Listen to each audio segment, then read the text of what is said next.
El Salvador, 12 de febrero de 2026. Hoy exploraremos la modernización de infraestructuras fronterizas, la legalización de organizaciones comunitarias y religiosas, y los fascinantes dramas humanos ocultos en los trámites legales diarios. Comencemos el debate. Es un punto de partida extraordinario. Porque, a ver, al analizar la multitud de eventos, de decisiones y resoluciones institucionales que convergen exactamente en este día, lo que realmente se despliega ante nosotros es una radiografía exhaustiva de un país en constante y frenético movimiento. Sí, un movimiento tremendo, diría yo. Exacto. No estamos hablando de hechos aislados que ocurren en el vacío, sino de piezas de un rompecabezas colosal. Un mapa en tiempo real que muestra cómo opera el enorme engranaje del Estado a todos los niveles imaginables, desde las más altas esferas financieras hasta, bueno, el rincón más remoto de una aldea. Fíjate que es como mirar la realidad nacional utilizando un microscopio y un telescopio al mismo tiempo, sin cambiar de lente. Esa es una muy buena analogía. Porque por un lado presenciamos proyectos estatales de proporciones verdaderamente gigantescas que mueven decenas de millones y redefinen el territorio físico. Y por otro, palpamos la vida cotidiana, íntima, rutinaria y a veces trágico de los ciudadanos de a pie. Todo está sucediendo simultáneamente, bajo el mismo inmenso paraguas institucional. Totalmente. Pero me pregunto, ¿cómo es capaz una administración de mantener ese equilibrio? Parecen dos mundos que directamente no se tocan. Y sin embargo, esa simultaneidad es la clave absoluta para entender la verdadera naturaleza de la administración pública. El Estado, digamos, debe tener la capacidad de gestionar la geopolítica internacional, la macroeconomía y en ese mismo instante resolver la disputa de un lindero entre dos vecinos o registrar el nacimiento de una pequeña asociación de pescadores. Claro, no puede descuidar ni lo uno ni lo otro.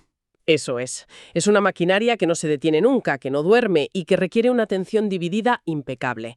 Si falla en lo macro, el país se aísla. Si falla en lo micro, el tejido social se desmorona por completo. Pues, empezando por ese telescopio que mencionábamos, vamos a poner el foco en la macroeconomía. Hay un proyecto estatal masivo manejado por el Ministerio de Hacienda. Se trata de la construcción y equipamiento de nuevo puesto fronterizo La Achadura. Un proyecto vital, sí. Para quien conoce la geografía de la zona, es importante situar que esto está ubicado en el distrito de San Francisco Menéndez, en el departamento de Ahuachapán, justo en la frontera occidental. Y esto forma parte de un plan mucho mayor, que es el Programa para la Transformación del Clima de Negocios de El Salvador.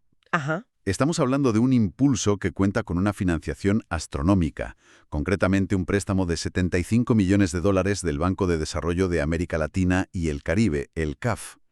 Pero lo que me resulta realmente llamativo no es la cifra en sí, sino cómo ese dinero abstracto internacional aterriza de golpe sobre el suelo físico de Ahuachapán. Ahí le has dado. Porque 75 millones en un papel de un banco internacional al final no significan absolutamente nada hasta que se transforman en ladrillos, asfalto y fibra óptica. Exacto. Y lo que ancla este megaproyecto a la Tierra es el proceso puramente físico y legal, por supuesto, de adquirir el espacio para construir. La actividad institucional de este día nos muestra resoluciones ministeriales, específicamente los acuerdos 166, 167 y 168. Que son muy detallados. Detalladísimos. Detallan de forma minuciosa la compra de múltiples parcelas, identificadas del 2 al 6. Pero lo crucial aquí es observar a quién pertenece esa tierra antes de la intervención del Estado. Claro, porque uno se imagina que para montar una aduana inteligente de este calibre, el gobierno se sienta a negociar con enormes latifundistas o multinacionales inmobiliarias, ¿verdad? Pero la realidad es mucho más terrenal. Absolutamente. El Estado le está comprando la tierra a ciudadanos particulares, a habitantes de la zona con nombres y apellidos. En los documentos vemos a personas como Mario López Ramírez, César Augusto Argüeta Rivas y Salvador Mejía Aguilar. Y para dar un contexto del tremendo valor estratégico de la tierra en esta transacción, fíjate en la parcela número 2. ¿La del señor Mejía Aguilar? Esa misma. Se adquiere por un total exacto de $243.040 y cuando desglosas ese justiprecio te das cuenta de que no es solo un trozo de tierra baldía, no es maleza sin más. ¿Qué había exactamente en esa parcela para alcanzar semejante valor? Porque casi $250.000 es una cifra muy seria. Pues había una vida entera construida. Incluía una edificación de 2 niveles. Abajo tenían un local, una bodega, un pórtico, sala, comedor, cocina, incluso un jardín interior. Madre mía. Y en la planta de arriba, dormitorios, una sala de estar y un balcón. Estamos hablando de una casa hecha y derecha, probablemente un hogar que también funcionaba como negocio familiar en una zona fronteriza de alto tránsito. Es una imagen brutal, fíjate. Porque desembolsar casi $250.000 por una sola parcela demuestra que el aparato estatal está dispuesto a invertir recursos inmensos. Pero, al mismo tiempo, las resoluciones autorizan algo que resulta visualmente impactante: la demolición total de esas estructuras. Exactamente. Se paga por la casa para, acto seguido, reducirla a escombros. Y bueno, lo verdaderamente fascinante de esto es que ese es el concepto central de la modernización de infraestructuras, el concepto de desalojo y demolición. No se trata simplemente de una transacción inmobiliaria donde el Estado adquiere un edificio para usarlo como oficinas. Claro, no van a meter a los funcionarios en la sala de estar. No. Se autoriza explícitamente derribar paredes, tapias, construidas con ladrillo de barro cocido, habitaciones enteras. Todo desaparece hasta los cimientos. Si conectamos esto con el panorama general, la metáfora es ineludible. Se trata de derribar literalmente lo viejo, las infraestructuras tradicionales que ya no responden a las necesidades logísticas de hoy, para despejar el camino físico a la tecnología. Destruir el jardín interior y el balcón para instalar sensores inteligentes y carriles automatizados. Supongo que es el precio de la modernidad. Es un intento quirúrgico de agilizar el flujo del comercio internacional y además enviar un mensaje rotundo a los mercados extranjeros para atraer inversión. Vemos aquí la maquinaria del Estado actuando como un catalizador económico directo. La burocracia, con todos sus avalúos periciales, es simplemente el paso previo al bulldozer. Literalmente. Se borra un paisaje doméstico para instaurar el comercio global del siglo XXI. Y todo, por supuesto, garantizado mediante avalúos técnicos y contabilidad gubernamental. Porque cuando se cambia el paisaje económico de un país, no se deja ni un céntimo al azar. Vale, vamos a desgranar esto y cambiar de tercio radicalmente. Dejemos atrás el asfalto, las demoliciones, los bulldozers y los grandes préstamos internacionales. Pasemos de observar los movimientos de decenas de millones de dólares a un nivel muchísimo más local, más humano y casi existencial, gestionado en este caso por el Ministerio de Gobernación y Desarrollo Territorial. Entramos de lleno en la arquitectura del tejido social puro. Así es. Resulta fascinante ver la aprobación formal de unos estatutos y la concesión de personalidad jurídica a una organización comunitaria en el distrito de El Paraíso, en Chalatenango. Ostenta un nombre que tiene una fuerza tremenda. Se llama Iglesia Cristiana Aquí Yo Vengo Pronto. Es un nombre sumamente evocador, casi un grito de fe institucionalizado en medio de la ruralidad. Pero lo que llama poderosamente la atención es quiénes están detrás. No estamos hablando de grandes teólogos o jerarcas eclesiásticos, ¿verdad? Para nada. Al observar el perfil sociológico de sus fundadores en los registros oficiales, nos encontramos con la base misma de la sociedad. Figuran personas como José Javier Osegueda Solís, cuya profesión declarada es pescador. Ajá. Mónica Ivette Rivera, que es ama de casa. José Luis Anaya Ramírez, jornalero. Neri Cecilia Osegueda, estudiante, y el pastor religioso Néstor David Guerra Linares. Es una comunidad rural organizándose desde cero. Y es inevitable preguntarse, para quien nos escucha, por qué un grupo de pescadores y jornaleros que simplemente quieren congregarse para rezar, necesitan someterse a todo este intrincado laberinto burocrático de estatutos, ministerios y publicaciones oficiales. Parece un choque enorme entre lo espiritual y lo puramente administrativo. Es una excelente pregunta, y la respuesta radica en cómo funciona el mundo moderno. Aunque su objetivo sea puramente espiritual, para existir de manera legal y legítima frente a la sociedad, necesitan ser una persona jurídica. Claro, necesitan existir en el papel. Exacto. Sin ese estatus oficial que otorga el Estado, esta iglesia no podría abrir una simple cuenta bancaria para recoger donaciones. No podría firmar un contrato de alquiler para un local ni poseer propiedades a su nombre. A través de este trámite, el Estado no evalúa su fe, sino que les otorga una armadura legal. Pasan de ser un grupo informal a una entidad con derechos. Eso es, pasan de ser un grupo de vecinos a un ente abstracto con derechos y deberes plenamente reconocidos por la República. Es la rigidez de la burocracia abrazando y dando cauce a la fe. Es literal la burocracia dando validez al espíritu. Y en esa misma línea de necesidades fundamentales, vemos otro hito municipal que ocurre en paralelo, la aprobación de las reformas a los estatutos de un comité encargado de algo tan vital como la supervivencia física, el agua. Fundamental. Hablamos del Comité de Agua, Agua de Dios, Fuente de Unidad. Este grupo tiene la inmensa responsabilidad de gestionar y dar servicio hídrico a caseríos y cantones como Los Ángeles y Araditas, en la jurisdicción de Sensuntepeque, departamento de Cabañas. E incluso, saltando al ámbito educativo, vemos al Ministerio de Educación reconociendo oficialmente a la profesora Morena del Carmen Ramos Hernández como directora del Centro Escolar Católico Luisa de Marillac. Menudo contraste frente al megaproyecto de la aduana fronteriza. Totalmente. Aquí observamos al aparato estatal estructurando las necesidades más existenciales de una comunidad. Por un lado, la cohesión social alrededor de unas creencias comunes en Chalatenango. Por otro, la gestión y distribución equitativa del agua en Sensuntepeque. Y finalmente, la dirección de la educación de los niños. Cubriendo todos los frentes. El Estado demuestra que su mandato abarca desde conectar al país con el comercio global mediante aduanas inteligentes, hasta certificar cómo unos vecinos se organizan para no quedarse sin agua potable en su cantón. Es la misma maquinaria operando a escalas completamente distintas. Aquí es donde se pone realmente interesante.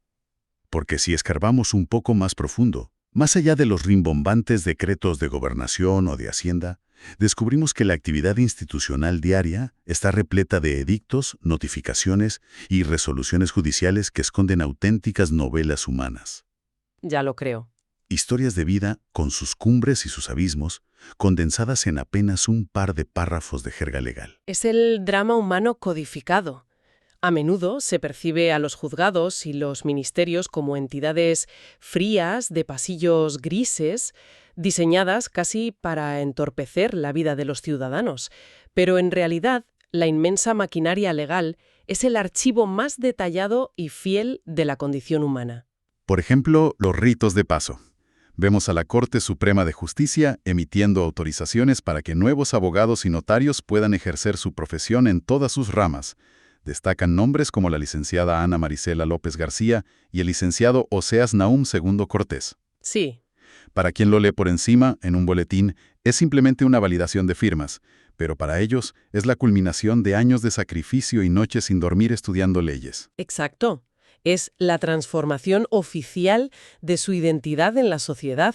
El Estado certifica que ahora tienen el poder de dar fe pública o de defender la libertad de un ciudadano. Y hablando de identidades que se transforman, el registro también da cuenta de cambios aún más profundos, como las concesiones de nacionalidad. Ahí tenemos el caso de Carlos Alberto de la Rosa Batista. Las diligencias relatan que es originario de la República Dominicana, nacido en Santo Domingo. Ingresó por el Aeropuerto Internacional en junio de 2022 y tras cumplir con todos los requisitos formales, busca mediante juramento solemne ser salvadoreño por naturalización. Es renunciar a una bandera para abrazar otra de forma definitiva. Y esto plantea una pregunta importante sobre nuestra identidad. Es un acto de voluntad personal inmenso que el Estado debe registrar para la posteridad. Pero, del mismo modo que la burocracia documenta nacimientos, a nuevas profesiones o a nuevas patrias, también tiene que lidiar con las sombras, con los misterios irresolubles y las tragedias más oscuras. Y pocas cosas resultan tan estremecedoras de leer en un documento oficial como las declaraciones de muerte presunta. Hay un caso específico y profundamente doloroso en San Salvador que involucra a dos mujeres, Rosa Arsenia Carpio Hernández y Antonia Evangelina Carpio Hernández. Sí, es un caso terrible. Se inician diligencias en un juzgado de lo civil y mercantil para declararlas presuntamente muertas por desaparecimiento. Pero, al leer estos edictos notariales, ¿no da la sensación de que la ley reduce tragedias inmensas, el dolor indescriptible de una familia, a un simple trámite burocrático de 2 líneas? Puede parecer frío, sí, sin duda. Pero la declaración de muerte presunta es una necesidad legal absoluta para proteger a los que se quedan. Piensa en la situación de esa familia. Han pasado años, el paradero es totalmente desconocido, la angustia no cesa, pero el mundo sigue girando. Claro, las obligaciones no desaparecen. Exactamente. Hay cuentas bancarias congeladas, deudas que siguen generando intereses, propiedades que no se pueden vender o hijos que no pueden acceder a los recursos de sus madres desaparecidas. La ley debe intervenir eventualmente para cortar ese nudo gordiano, establecer una ficción legal que presuma el fallecimiento y permitir que la familia, al menos en el ámbito civil y patrimonial, pueda seguir adelante. Es duro, pero tiene todo el sentido práctico. El Estado actúa aquí no por crueldad, sino como un registrador implacable que exige orden frente al caos absoluto de la vida. Es desolador y necesario a partes iguales. Y junto a la muerte, ya sea confirmada o presunta, siempre asoma la cuestión del patrimonio y la herencia, que parece ser otra gran fuente de drama cotidiano en estos registros. Vemos reclamos de herencias yacentes donde nadie aparece para reclamar los bienes de un fallecido, o aceptaciones de herencias intestadas cuando alguien muere repentinamente sin dejar testamento, obligando a los juzgados a decidir cómo se reparte el trabajo de toda una vida. Y fíjate en otro detalle que roza casi la nostalgia o la desesperación silenciosa: los avisos comerciales sobre reposición de documentos financieros perdidos. Bueno, eso es tremendo. Parecen anuncios sacados de otra época. Hay una persona intentando recuperar la titularidad de más de 6.500 acciones de una empresa llamada Asfalca S.A. de CV. Certificados que, según se declara, llevan extraviados desde el año 2010. 16 años perdidos. Tela marinera. Y luego hay solicitudes de reposición de una póliza de seguros de vida extraviada de la compañía Mafre, que la señora Marta Gladys Campos de Avelar contrató allá por agosto de 2005. Son papeles traspapelados, quizá quemados o perdidos en una mudanza, que no son simples hojas de papel. Representan los ahorros de toda una vida, visiones de futuro y la seguridad financiera para una familia entera. Hace pensar inevitablemente en la fragilidad de nuestra propia existencia documental.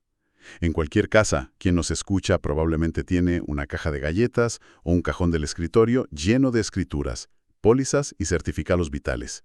Y un simple error humano, un despiste o un accidente doméstico puede borrar de un plumazo el patrimonio construido durante décadas. Totalmente. Obligando al ciudadano a rogar públicamente en edictos legales que se le devuelva su pasado financiero. Es una analogía perfecta. El Estado se erige en ese testigo imparcial que observa nuestra negligencia, nuestras tragedias, nuestros triunfos profesionales y nuestras transacciones económicas. Desde el instante en que nacemos hasta el momento en que se declara oficialmente que alguien ha desaparecido para siempre, es el ciclo completo de la vida humana sedimentado en resoluciones. Entonces, ¿qué significa todo esto? Si hacemos un balance de todo lo que hemos explorado, el recorrido es francamente asombroso.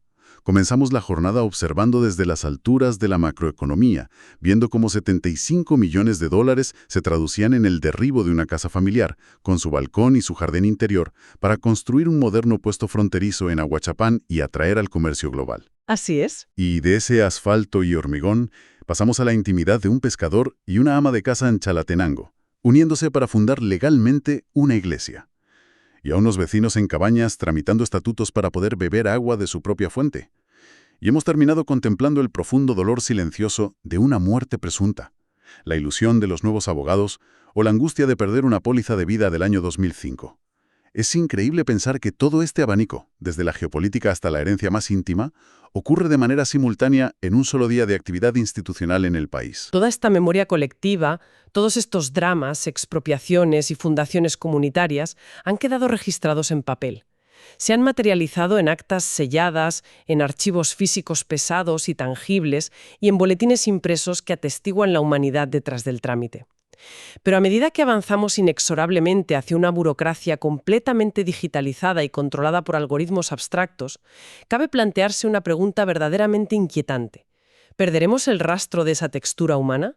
Cuando todo sea un trámite automatizado, ¿será el dolor desgarrador de una muerte presunta o la demolición de un hogar familiar simplemente un 0 o un 1 en un servidor remoto, sin peso ni volumen, que nadie volverá a leer jamás? Quizá estemos presenciando los últimos vestigios de un estado analógico donde la historia de una nación aún dejaba una huella física, con nombres, apellidos y cicatrices, antes de desvanecerse para siempre en el frío abismo de los datos en la nube.